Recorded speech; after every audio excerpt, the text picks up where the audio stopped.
Hello everyone, welcome to the SMU academy. Very good morning to all of you. तो आज के current affair करते हैं 14 जुलाई के।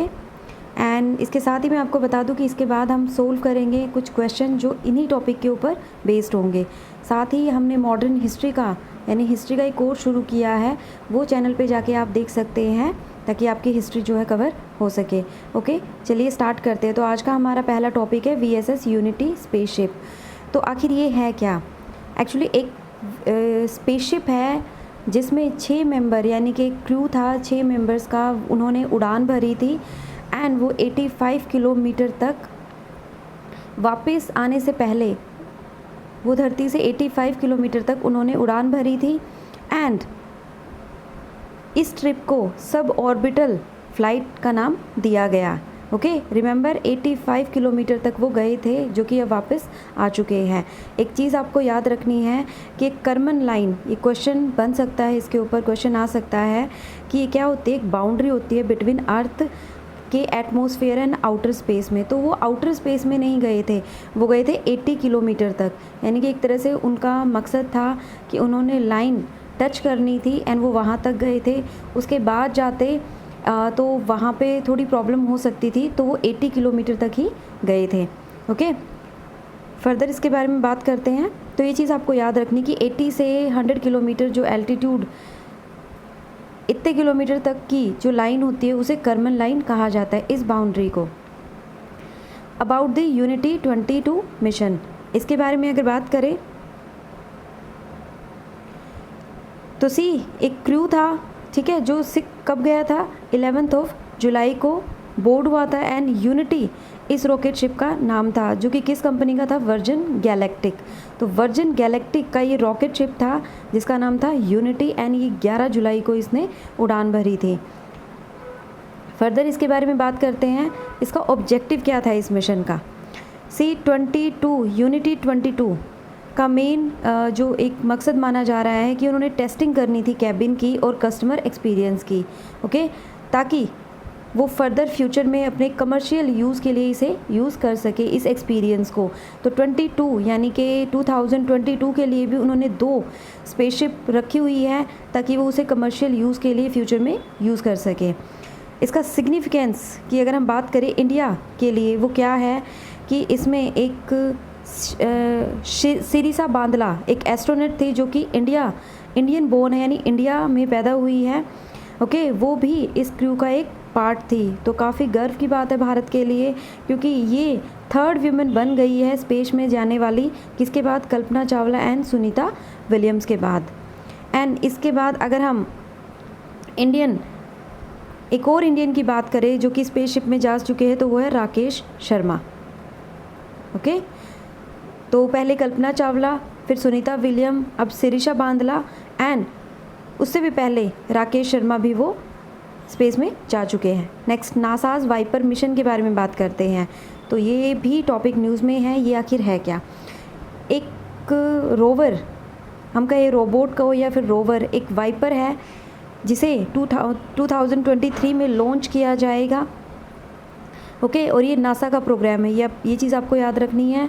एंड इसका जो मेन मकसद है वो क्या होगा कि क्या ह्यूमन लाइफ सस्टेन कर सकती है मून पर, तो उसके रिसोर्सेज की अवेलेबिलिटी वहाँ पे चेक की जाएगी कि फ्यूचर में ह्यूमन लाइफ वहाँ पे सरवाइव कर सकती है या नहीं। इसके लिए वहाँ पे कुछ रिसोर्सेज जो है वो चेक किए जाएंगे। तो ये फर्स्ट रिसोर्स मैपिंग है, एक फर्स्ट मिशन है रिसोर्स मैपिंग का किसी भी सेलेस्टियल बॉडी पे। ओके, इसका सिग्निफिकेंस क्या है? इसका मेन सिग्निफिकेंस यही है कि फ्यूचर में ह्यूमन लाइफ सरवाइव कर सकती है या नहीं, इसके ऊपर एक चेक किया जाएगा। साथ ही अगर यहाँ पे कुछ मिलता है तो एक प्रोग्राम चलाया जाएगा, आर्टेमिस प्रोग्राम। तो रिमेंबर, आर्टेमिस प्रोग्राम इसी मिशन का पार्ट है, ये चलाया जाएगा। अगर यहाँ पे कुछ भी मिलता है, लोकेशन वाइज मिलता है या कोई भी अगर ह्यूमन सर्वाइव के लिए वहाँ पे रिसोर्स अवेलेबल है, तो ये प्रोग्राम चलाया जाएगा ताकि फ्यूचर में देखा जाए कि वहाँ पे ह्यूमन सर्वाइव कर सकते हैं या नहीं। क्लियर? नेक्स्ट बात करते हैं फ्लेक्सिबल फ्यूल व्हीकल। काफ़ी टाइम से न्यूज़ में है, ये भी इम्पोर्टेंट है। तो FFV है क्या? FFV एक तरह से गवर्नमेंट ने गाइडलाइन जारी की है कि वो अब फ्लेक्सिबल फ्यूल व्हीकल यूज़ कर सकते हैं, यानी कि एक तरह से फ्लेक्स इंजन यूज़ करने की बात यहाँ पे की जा रही है। अब ये चीज़ है क्या, इसके बारे में जानते हैं। जो गाइडलाइन है, जो गवर्नमेंट ने गाइडलाइन स्पेसिफाई की है, उसके तहत क्या है कि इंजन कॉन्फ़िगरेशन किया जाएगा, यानी कि इंजन की एक तरह से चेकिंग की जाएगी, या जो चेंजेस आते हैं वो चेक किए जाएंगे, ठीक है, ताकि अगर फ्यूल मिक्स किया जाता है तो उससे भी कोई भी इशू ना आए, और फ्यूल मिक्स के ज़रिए जो अगर प्रॉब्लम आती है उसे स्टिपुलेट किया जा सके। ओके, सबसे मेन चीज़ बात करते हैं कि ये आखिर है क्या, FFV आखिर मेनली है क्या। तो FFV क्या है कि एक मॉडिफाइड वर्जन है किसका, व्हीकल्स का, जो कि दोनों पे चलेगा, गैसोलीन पे भी और प्योर पेट्रोल पे भी। ओके, एंड इसके साथ साथ हम इसमें एथेनॉल ब्लेंड भी कर सकेंगे, एंड एथेनॉल ब्लेंड पे भी ये चलेगा, साथ ही ये जो पेट्रोल होगा उस पे भी चलेगा। इसके साथ ही अगर बात करें तो FFV अलाउ करेगा व्हीकल्स को यूज़ करना ब्लेंड, यानी कि ब्लेंड मिक्स के साथ तो वो चलेगा ही, साथ में अनब्लेंडेड जो फ्यूल होगा उसके ऊपर भी उसे रन कर सकेंगे। ओके, उसके साथ हम जो मेन व्हीकल्स होंगे हमारे उन्हें यूज़ कर पाएंगे। इसके साथ ही एक तरह से जो कंपैटिबल इंजन होगा उसे 84% एथेनॉल ब्लेंडेड पेट्रोल के ऊपर भी चलाया जा सकेगा। ओके, थोड़ा सा और इसके बारे में जानते हैं। इसके यूज़ करने का सबसे मेन रीज़न है कि जो पोल्यूशन बहुत ज़्यादा बढ़ रहा है उसे रोका जाए, एंड ये जो फॉसिल फ्यूल्स हैं, ओके, जो पोल्यूट करते हैं उनका एक तरह से उन्हें कम कर दिया जाए, एंड जो हार्मफुल एमिशन होता है उसको भी कट कर दिया जाए, जिससे कि क्या होगा कि हमारे एनवायरनमेंट को बचाया जा सकेगा।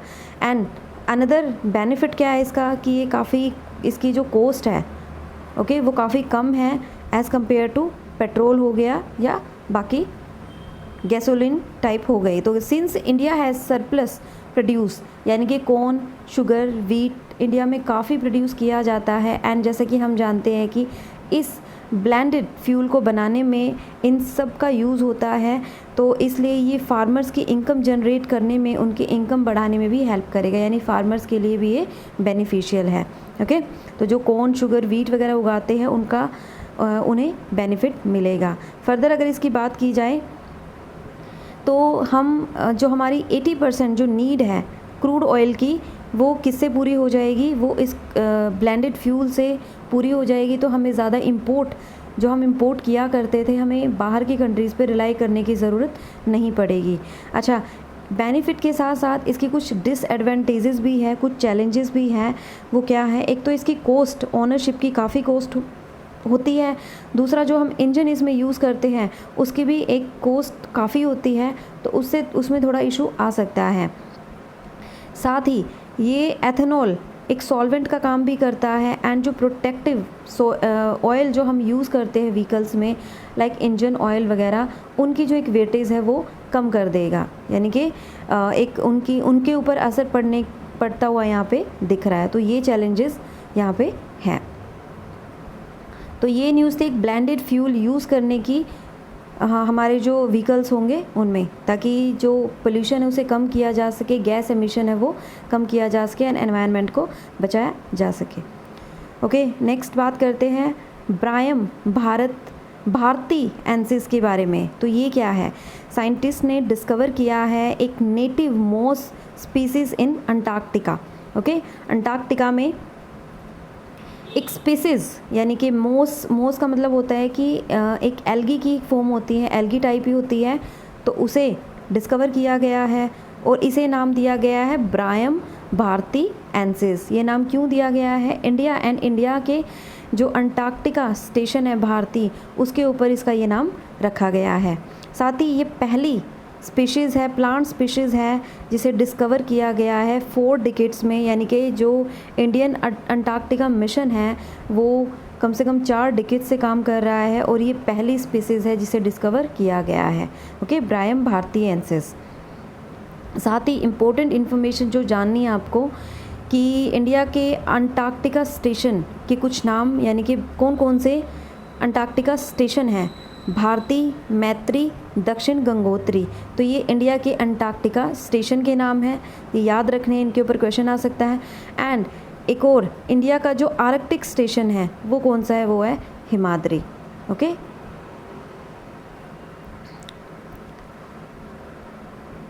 सेक्शन 66A आखिर ये है क्या, काफ़ी टाइम से न्यूज़ में है, तो इसके ऊपर बात करते हैं। एक्चुअली एक IT एक्ट है 2000, तो उसी के अंडर ये सेक्शन है 66A।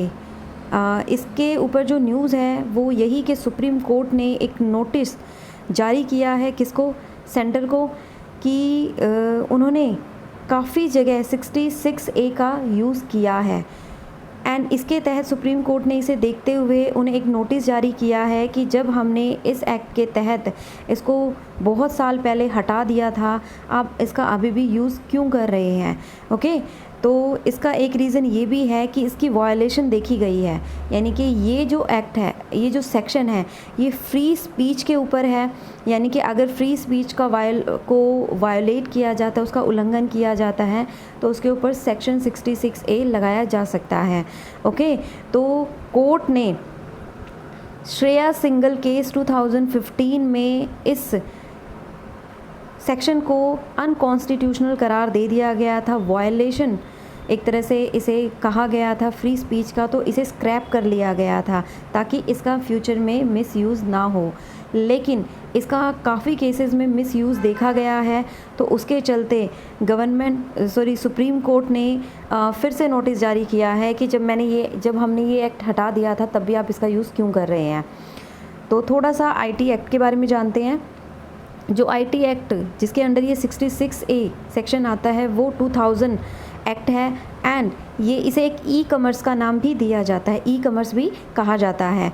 साथ ही अगर हम इसकी बात करें तो ये एक्ट पेनलाइज करता है साइबर क्राइम को, यानी कि जितने भी क्राइम होते हैं उनके साइबर बुलीज़ वगैरह हो गई, साइबर क्राइम वगैरह हो गए, उनमें जो एक परेशान किया जाता है, उसके अंदर जो क्राइम होते हैं उनके लिए पनिशमेंट दी जाती है इस एक्ट के थ्रू। तो एक तरह से लीगली रिकग्निशन की जाती है क्रिमिनल की, एंड उन्हें पनिशमेंट दी जाती है। अगर थोड़ा सा इस सेक्शन के बारे में बात करें तो ये जो सेक्शन है ये एम्पावर करता है किसको, पुलिस को या अथॉरिटी को, कि वो एक्शन ले सके अगर कंप्यूटर या ऑनलाइन कोई भी अगर मिसट्रीटमेंट हो रहा है या अब्यूज़ किया जा रहा है या कोई क्राइम किया जा रहा है या साइबर क्राइम का ही पार्ट है, तो पुलिस क्या करती है, एक्शन ले सकती है। ओके, लेकिन इसका बहुत ज़्यादा मिसयूज़ देखा गया है, तो इसके लिए कोर्ट ने इसे हटा दिया गया था। तो लेकिन अब फिर से इसको कई जगह इसका यूज़ हो रहा है, तो इसीलिए ये न्यूज़ में है। ओके, तो यहाँ तक हमारा आज के करंट अफेयर के टॉपिक थे और जो कि बहुत इंपॉर्टेंट थे। सो प्लीज़ आई होप कि आपको समझ आए होंगे। Okay, so thank you so much. Please subscribe, like and share it.